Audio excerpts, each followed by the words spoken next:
మీ car EMI కట్టలేకపోతున్నారా? మీ car EMI మేము కడతాం. ఈ నెంబర్కి కాల్ చేయండి. నమస్తే రమ్మగారు. నమస్తే జయ. మంచి స్టోరీ చెప్పండి అండి. చందమామ కథ చెప్దామా? పూర్వం ఒక కోయపల్లెలో, ఒక చిన్న పల్లెటూరులో ఒక కోయవాడు ఒక ఆయన ఉండేవాడు.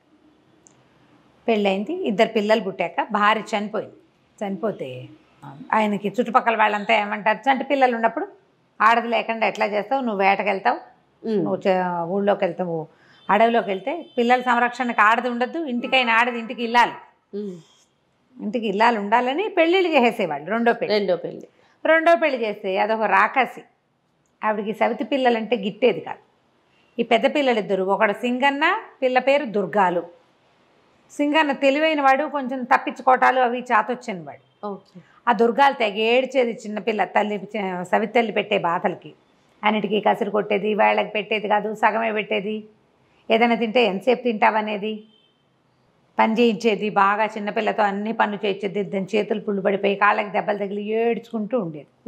పాపం సింగన్నకు బాధగానే ఉండేది. అయితే ఈ చెల్లెని తప్పించగలిగినంతసేపు తప్పించేవాడు, ఇది లేకపోతే లేదు. ఈ సవితి తల్లికి ఏమనిపించిందంటే, వీళ్ళని ఇట్లా ఏడిపించుకు తింటాం ఎందుకు, వీళ్ళని పీడ విరగడి చేసేసుకుందాం అని చెప్పి ఓ తెలిసిన చుట్టాల అబ్బాయిని ఒకరిని పిలిచి, ఒరే వీళ్ళని అడవిలోకి తీసుకెళ్ళాలిరా అని చెప్పి.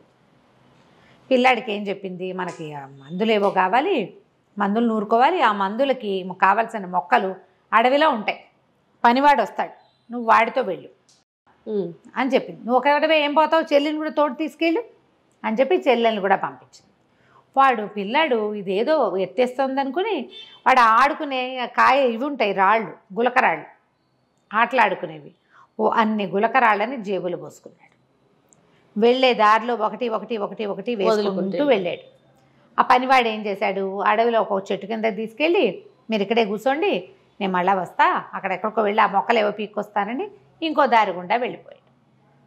వెళ్ళిన దారినే మళ్ళాడు అనుకో, పిల్లాడికి అర్థం అవుతుంది, కొంచెం పెద్దవాడు కదా, ఓ 10-11 ఏళ్ల వాడు, 11-12 ఉన్నాయి. పిల్లకు ఒక 7 ఏళ్ల పిల్ల, 6-7 ఏళ్ళు ఉంటాయి. ఆ నుంచి ఈ పిల్లాడు ఏం చేశాడు, కొంచెం చీకటి మసలేసరికి ఓహో వీడు వదిలిపెట్టి వెళ్ళిపోయాడని ఈ రాళ్ళు వేసాడు కాదు, ఇవి ఒక్కొక్క రాయిని వెతుక్కుంటూ రాత్రికి వెన్నెల్లో కొంచెం మెరుస్తున్నాయి వేసిన రాళ్ళు, తను వేసిన వాటిని వాడు గుర్తుపడతాడు కదా, రోజు ఆడుకునే గులకరాళ్ళు, ఆ దారి వెంబడే నడుచుకుంటూ ఇంటికి వెళ్ళిపోయాడు. చీకటి పడలేక ఇంటికి వచ్చిన పిల్లల్ని చూసి రుసరుసలాడిపోయింది సవితి తల్లి. ఏదో తిట్టింది. ఒక 4 రోజులు గడిపాక మళ్ళీ ఇంకొకరిని కేకేసింది. అయితే ఈసారి ఏం చేసింది, సమయం ఇవ్వాల. పిల్లాడికి ముందు రోజే చెప్పింది అనుకో, వాడు ఏదో ఒక ఏర్పాటు చేసుకుంటాడు వెనక్కి వచ్చేయటానికి. అప్పటికప్పుడు నువ్వు వెళ్ళమని పంపిస్తే వీడేం చేశాడు, వాళ్ళ అమ్మ ఆవిడేం చేసింది, పిల్లడికి రొట్టెలు ఒత్తి, మాడిపోయిన రొట్టెలు అంత బెల్లము ఇచ్చింది. వీడేం చేశాడు, ఆ రొట్టెలు చిన్న చిన్న ముక్కలు చేసి వెళ్ళే దారిలో వేసుకుంటూ వెళ్ళాడు. కానీ అక్కడికి వెళ్ళాక ఆ రెండో పనివాడి పిల్లల్ని అక్కడ వదిలిపెట్టి ఎటో పోయాడు. ఇక రాల.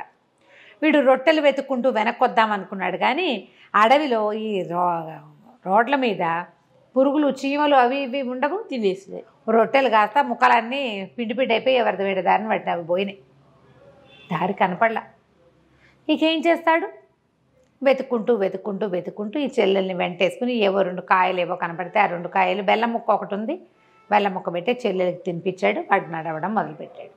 వెళ్ళగా కొంచెం వెన్నెల రాత్రులు వాడికి ఒక పెద్ద దేవాలయం ఒకటి కనపడింది. దేవాలయం నిండా సజీవ శిల్పాల్లాగా ఉన్న బొమ్మలు ఉన్నాయి.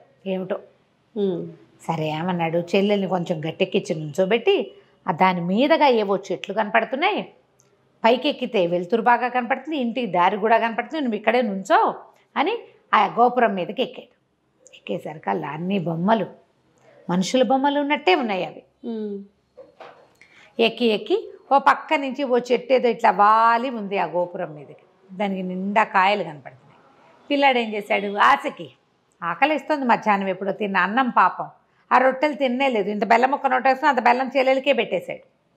కాయ ఒకటి పట్టుకు లాగబోయాడు. కాయ కోసేసరికి గంటలు గణ మోగిపోయినాయి ఆ దేవాలయంలోకి. కాయ కోయగానే మోగేసరికల్లా ఆ దేవాలయం లోపల నుంచి ఒక గూడల్లి ఉంది. ఒక ఆవిడ బయటకు వచ్చి, ముస్సిలి మామ, అయ్యో ఎవర్రా పిల్లలు, ఏమిట్రా, ఎక్కడి నుంచి వచ్చారా అని కేకేసుకుంటూ వచ్చింది. కింద నుంచున్న 6-7 ఏళ్ల చిన్నపిల్ల, పైన ఎక్కిన కొంచెం పుష్టిగా ఉన్న పిల్లవాడు, కనపడేసరికల్లా కేకేస్తుంది, రండ్రా రండ్రా మా నాయనే అడవిలో తిరుగుతున్నారా, దారి తప్పిపోయారా, రండి రండి అని లోపల తీసుకుపోయింది. చక్కగా సుష్టుగా అన్నం పెట్టింది, పప్పు కూర అన్నీ వేసుకుని శుభ్రంగా తిన్నారు. తెల్లవారు లేచి మా ఇంటికి వెళ్ళిపోతామవ్వా అని చెప్పాడు.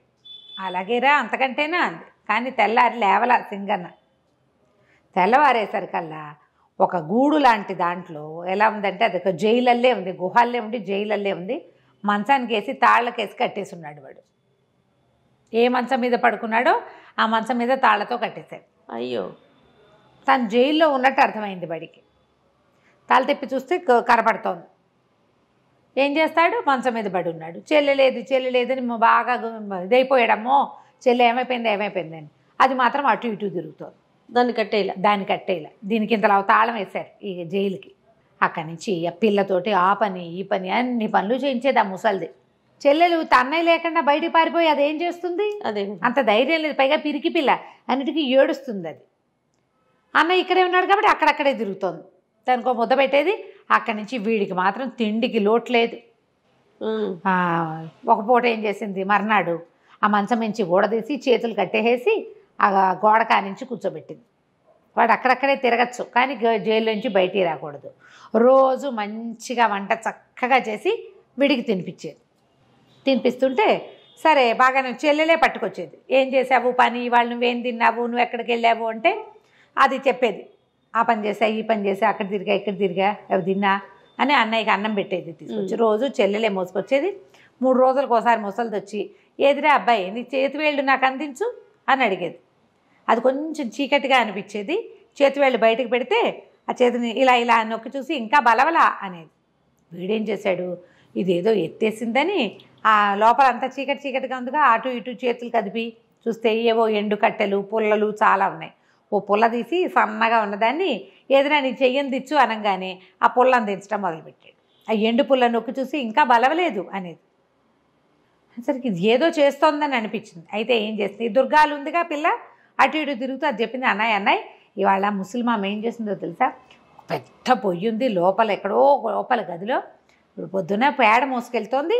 ఎందుకో పేడ మోసుకెళ్తోందని నేను కూడా వెళ్ళాను. ఆ పేడ తట్ట ఇంత తట్ట ఈ పిల్ల మొయ్యలేదని అదే మోసుకెళ్తోంది ముసలమ్మ. పెద్ద పొయ్యి ఉంది, పొయ్యి అంతా అలికింది నున్నగా, కింద మంట పెట్టాలి దానికి, పైన ఇంత పెద్ద మూకుడు ఉంది. ఎంత పెద్ద పొయ్యో ఎంత పెద్ద మూకుడో అని చెప్తే అమ్మో ఇదేదో వేస్తోంది వేషం అనుకున్నాడు. మళ్ళీ ఆ రోజు అలికిందని చెప్పిందిగా, ఆ మర్నాడు ముసలిమామ ఈ కుర్రాడిని అరే ఇది చెయ్యని తెచ్చగాని వీడు ఎండు పుల్లని తెచ్చాడు ఎప్పట్లాగాని.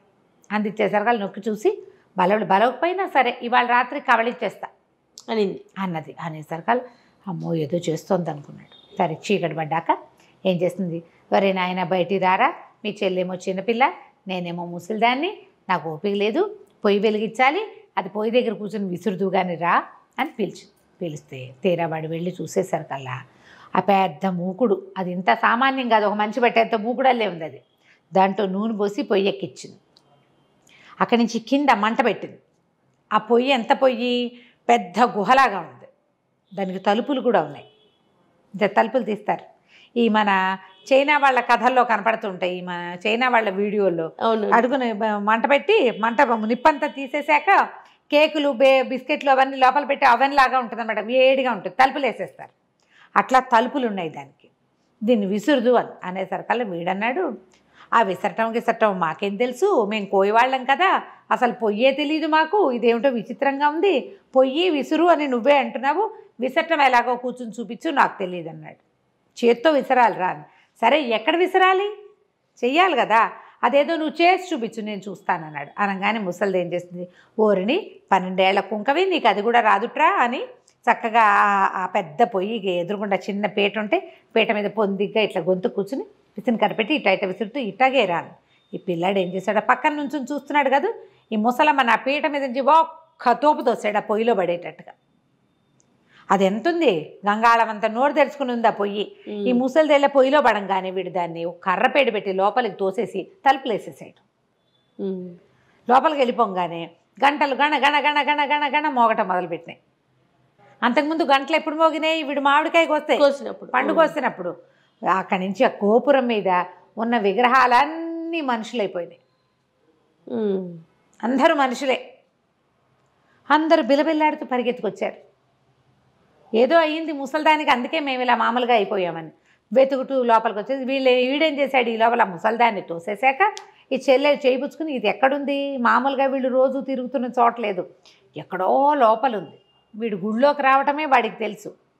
ఆ గోపురం లోపలికి అదో గుహలా ఉంది. అది పరిగెత్తుకుంటూ బయటకు వచ్చాడు. వీడు బయటకు వచ్చేసరికి గోపురం మించి మనుషులంతా దిగేశారు కిందకి. భలే భలే భలే పని చేసావు, ఏం చేసావు ముసల్దాన్ని అని అడిగారు. ఏం చేసావంటే నేను పొయ్యిలో దోసేసానంటే పద పొయ్యి ఎట్లా ఉందో చూద్దామన్నారు. అక్కడ ఏమైందో, పొయ్యిలో ఏమైందో చూడాలిగా. ఈ గుంపంతా వచ్చారు మనుషులు, పిల్లలు కాదు మనుషులే వాళ్ళంతా. వాళ్ళు ఈ పిల్లాడు పిల్ల మళ్ళీ లోపలికి వెళ్తే ఆ పొయ్యి కాస్త ఒక విచిత్రమైన పెట్టెలాగా మారిపోయి ఉంది. పెట్టెల్లే కనపడుతోంది. దాని మీద రాసుంది, మాయదారి ముసల్దాన్ని మట్టు పెట్టిన మహానుభావులారా నా మీదకి ఎక్కండి, ఈ గద్దె మీద ఎక్కి కూర్చోండి, మీకు ఎక్కడికి కావాలంటే అక్కడికి తీసుకెళ్తా, ఏం కావాలంటే అది ఇస్తా. అనగానే చుట్టూతా చేరిన వాళ్ళని చప్పట్లు కొట్టారు. మీరే మహానుభావులు, మా ఎవరి వల్ల కాలేదు, ఎక్కండి ఎక్కండి ఎక్కి కూర్చోండి అని ఈ పిల్లాడిని ఎత్తి దాని మీద కూర్చోబెట్టి ఆ దుర్గాల్ని కూడా ఎత్తి దాని మీద కూర్చోబెట్టారు. మా ఇంటికి వెళ్ళాలి అనగానే ఆ పెట్టె బొక్క వదుటనే లేచేసి ఇంటికి తీసుకెళ్ళి రయ్యమని వాళ్ళ ఇంటికి తీసుకెళ్ళిపోయింది. ఒక పల్లకీలాగా అయిపోయింది అనమాట. అది మోసుకుంటూ వాళ్ళ ఇంటికి తీసుకుపోయింది. ఎప్పుడైతే ఈ పిల్లలు ఆకాశంలో నుంచి దిగేసరికి ఏవో మాయలు మంత్రాలు జరిగిపోతున్నాయి. అప్పటికి వీళ్ళు వెళ్ళిపోయి 10-15 రోజులు అయిపోయింది కదా. చుట్టుపక్కల వాళ్ళంతా తిట్టిపోస్తున్నారు పిల్లల్ని పొట్టన పెట్టుకున్నామని. మొగుడు కూడా తిడుతున్నాడు. పిల్లలు చూడగానే సవితల్లి లేచకపోయింది, పరిగెత్తుకుంటూ పారిపోయింది అక్కడి నుంచి. తండ్రి పిల్లలిద్దరిని కావలించుకున్నాడు. చచ్చిపోయారు అనుకున్నాను రా నాయన, ఎలా తిరిగి వచ్చారంటే జరిగిందంతా చెప్పారు. ఆ పెట్టె ఏది అడిగితే అది ఇస్తుంది. వాళ్ళకి ఏముంటాయి సింపుల్ కోరికలు, ఏదో మాంసం కూర అన్నం అవే కావాలి. పల్లెటూరి వాళ్ళు కదా, వాళ్ళకి కావాల్సింది కోరుకుని ఆ ఊరికి కావాల్సినవి చేసుకుంటూ పిల్లలిద్దరూ తండ్రితోటి హాయిగా ఉన్నారు. కథ కంచికి మనం ఇంటి.